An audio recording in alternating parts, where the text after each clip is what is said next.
pidin enne vajutama õigus.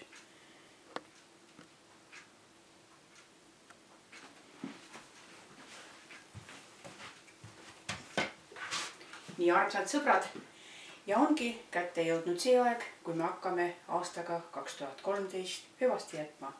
Täna on juba selle aasta eelviimane päev, homme viimane.